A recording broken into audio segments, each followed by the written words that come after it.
Hello friends, welcome back once again in the video lecture series of Theory of Computation. Today I am going to teach you about types of finite automata.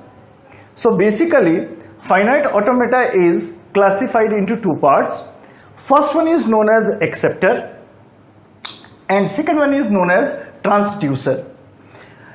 Acceptor is a machine which does not produce any output, whereas transducer is a machine which generally produce output. So on the basis of producing output or not, acceptor is a machine with having 5 tuple notation, and on the other hand transducer is a machine which is having 6 tuple notation.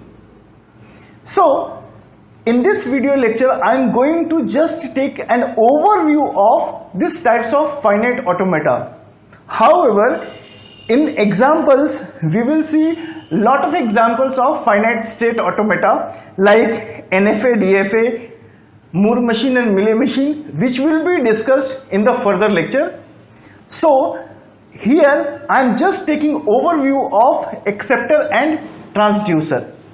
So first of all, I will just explain you about acceptor, and after completion of this, in the subsequent video, I will teach you transducer in detail. So first, let me tell you about acceptor as a machine. So acceptor as a machine or simple FA which is having 5 tuples, right? Notation.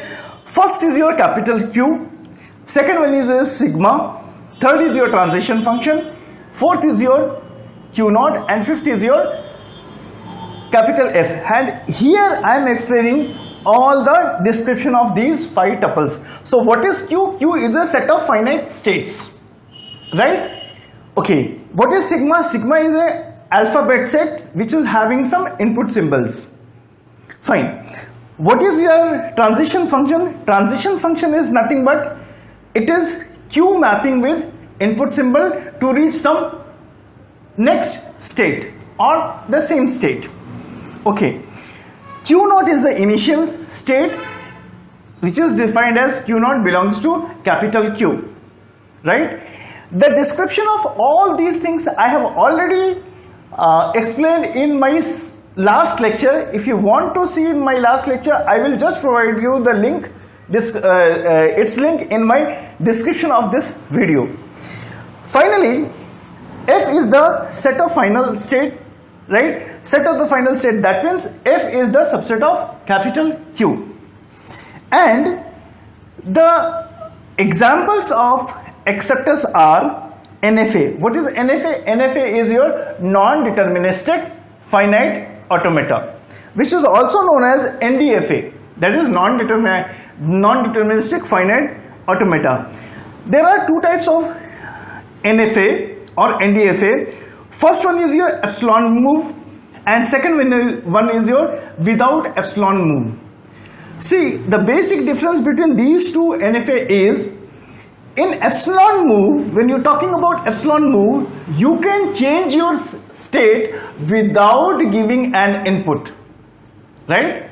Without giving an input, if your state is being changed, so it is the NFA with epsilon move.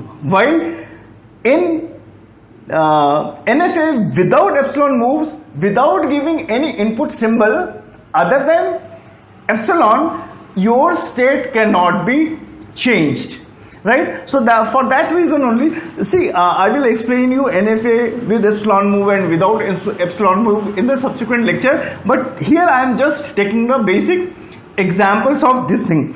And second one is your DFA. DFA is deterministic finite state automata. See, what is the basic difference between NFA and DFA is only due to the what? Transition function. So here is the difference. Whenever we are talking about transition function of NFA, so here's the difference. First, if I am residing on Q any state and if I am going to give some input symbol, I will get 2 raised for Q possibilities of the reaching state, right? But in DFA, the mapping will be what? Suppose I am at any state Q and I am giving some input symbol, right? So I will only reach to only one state, right? See, the difference between NFA and DFA, I will take a separate lecture to explain you about NFA and DFA, what is the basic difference between these two. But here, this is the only main difference in between these two, NFA and DFA, that is, in transition function of NFA, we will get 2 raised power Q, right, as a next state, and in DFA, the next state will be only Q, right? Okay, fine. Now let us discuss about transducer. So, as I have already told you, transducer is having 6-tuple notation machine. Basically, transducer is having no finite state. In acceptor, we were having some finite state. We must have some finite state, but in transducer, we must not have any type of finite state. Now, let's talk about its characteristics of transducer. So transducer is a machine which is having 6-tuple, that is capital Q, sigma, delta, transition function, lambda and Q naught, right? So Q is वही जो हम लोग जो finite automata में we are using, that is Q is set of finite state, right? This is your input alphabets. Sigma is your input alphabets. Delta, capital delta is your what? Output alphabets. That means you are producing something, right? Next one is your this transition function. Transition function will be as DFA works. That is Q, when it is mapping with your any input symbol, the output or the next state will be Q itself. Sometimes, okay, next one is your lambda. What is lambda? Lambda is nothing but it is your output function, and Q naught is your initial state, right? So there are two main examples of transducer. First is your Moore machine and second one is your Mealy machine, right? Moore machine, in Moore machine, the output is associated with the states itself.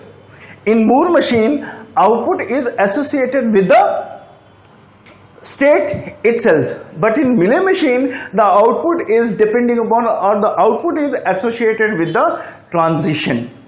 This is the main difference, and when I will teach you Mealy machine and Moore machine in very descriptive way, then I will show you the difference between these two by using state transition diagram. So till then, please wait. Thank you.